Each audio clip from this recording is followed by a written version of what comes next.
तर आम्ही गेलतो गणपतपोळ्याला. तर बीच बघा एवढा मोठा आहे समुद्र, पेडीव शेवटपर्यंत बघा. नमस्कार मंडळी, मी तुमचा सुनील राव. तर आम्ही चाललो होतो गणपतपोळ्याला. गणपतपोळ्याला चाललो होतो बघा. सुरुवातीला बॅगा वगैरे गाडीच्या वर बांधून घ्यायचे होते आम्हाला व्यवस्थित.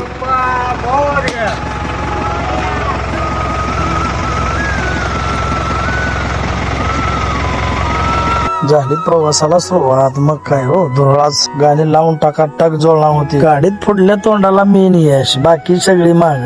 मग काय गाणी लावली होती. सकाळ सकाळ पोहोचलो गणपतपोळ्यात बघा. रूम घेतली होती चेंजिंगला. आमची पोर लागली होती उड्या मारायला गादीवर. अगदी बोल्या बी लागला होता धुरळाच काढायला. चाललो की आम्ही बीचवर.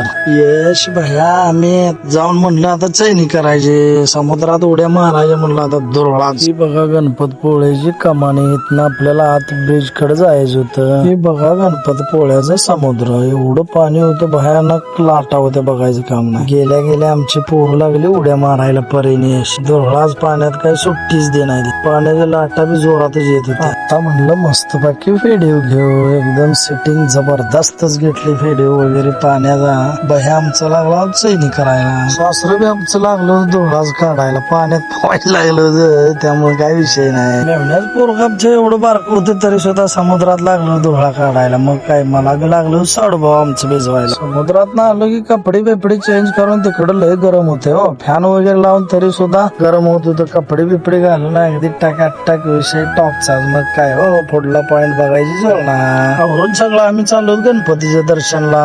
दर्शन घ्यायला गेलो की बघा, गेली की मंदिरात एंट्री केली की बघा. एवढी माणसं वगैरे होती. आम्हाला वाटलं आता गर्दी कमी आहे. मग गेलो की आत. बाहेर तर काय लोक नव्हती, त्यामुळे आम्ही बी हरकून म्हणलं आता आत जायचं. आत गेली ही बघा लाईन बघूनच लागलं डोळं फिरायला आमचं. दर्शन वगैरे व्यवस्थित झालं. म्हणलं आता जरा मंदिराचं जरा लोकेशन घ्यायचं. मंदिर बी पाक समुद्राला घासून होतं, त्यामुळे काय विषयच नाही. समुद्र एवढा मोठा होता त्यामुळे काय विषय नाही. बघल तिकडं पाणी. पार्ट 2 मध्ये बघूया.